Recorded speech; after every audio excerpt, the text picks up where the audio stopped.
name is Sam and I'm a West Ham fan. I was born in East London and my dad is a huge West Ham fan himself. He's been a season ticket holder for a number of years. My first game in 1998, we beat Leicester 3-2. It was also the game where Joe Cole signed his first professional contract as a West Ham player. In the past, it's probably been either Paolo Di Canio or Rio Ferdinand. I played centre-back myself when playing football, so obviously Rio was a player that I looked up to. Di Canio because he was an absolute magician on the pitch. He was the difference in those games where he was either drawing or just struggling to get a goal. But if we go way back, although I didn't see him play live, I have to say Bobby Moore. West Ham and England captain, and obviously was the main man when it comes to England winning the World Cup in 1966. I'd have to say Marko Arnautovic. The guy's world class. He's been an absolute revelation since we've moved him from midfield to striker. He's scored a lot of important goals for us.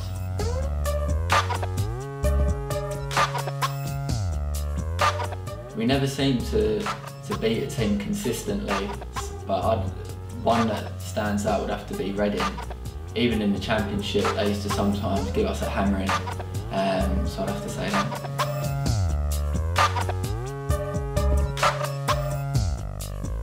Being a West Ham fan, we don't really dread playing anyone. We always believe that we're going to win on match day, but I think the one team that every football fan would say would be Manchester City.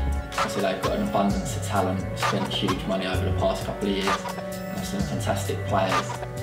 In terms of individuals, I have to say Eden Hazard. He always seems to give us the run around whenever we play him, and I fear for our fullbacks whenever he drifts out wide.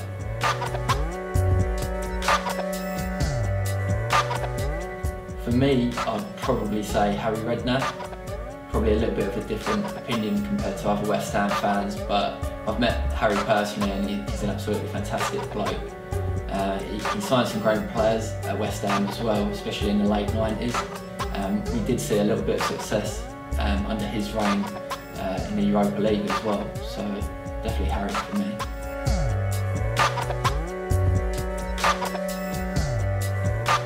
I worked with Harry quite closely about a year ago now. He was an ambassador of BetSafe, the company that I used to work for.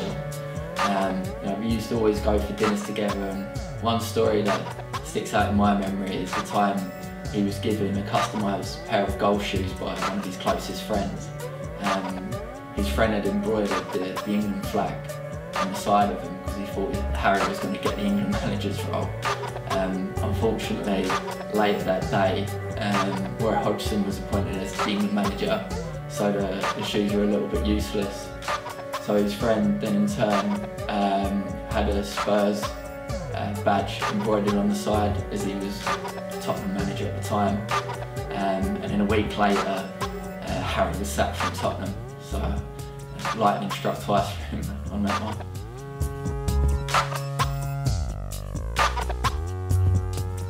I was a big fan that we appointed Manuel Pellegrini.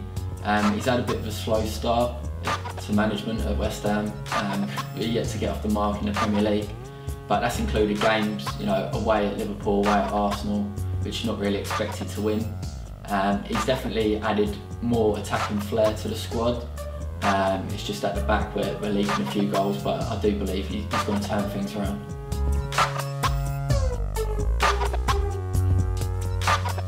I'd say Pep Guardiola. I'm a big fan of the style of play that he's brought to every club that he's managed.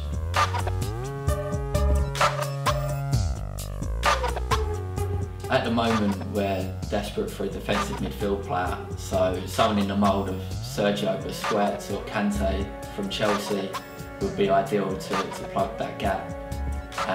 In the past, I'd love to see Paolo Di Canio pull on the claret and blue for another time. He's an unbelievable talent, and he absolutely loves the club, and the fans loved him.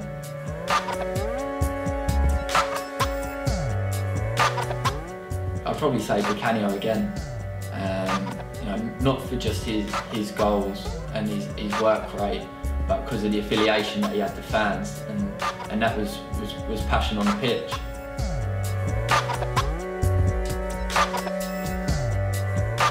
I'm a terrible singer, so I wouldn't want to sing it, but the song that we all we sing before the game as the players walk out to the pitch is "I'm Forever Blowing Bubbles."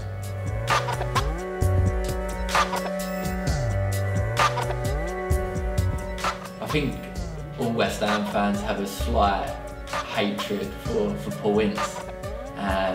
Ince obviously was a West Ham player, but before he even had his transfer to Manchester United, he was caught wearing a Manchester United shirt which made the papers, and the West Ham fans have never forgiven him since.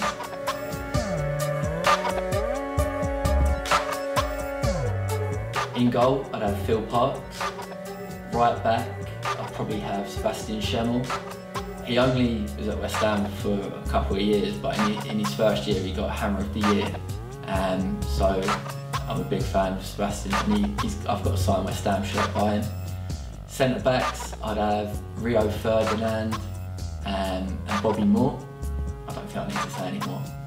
And then left back, I'll go for the Terminator, Julian Dix. Central midfield, I'd have Trevor Brooking and Michael Carrick, with Joe Cole, Trevor Sinclair on the wings. And then up front, I'd have Paolo Di Canio and Carlos Tevez.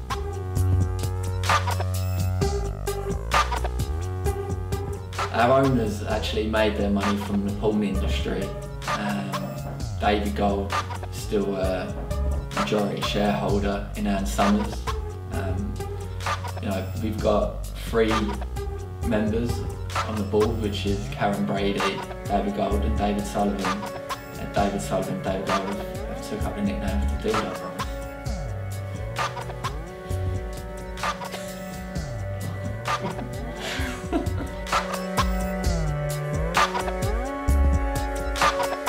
But at the new stadium, we currently have a running track around the side of the pitch, which makes the fans sit further away.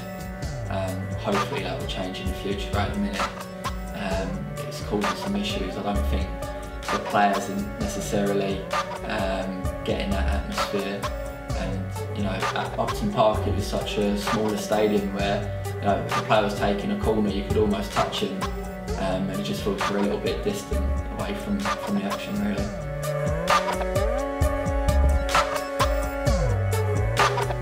I saw myself as a striker.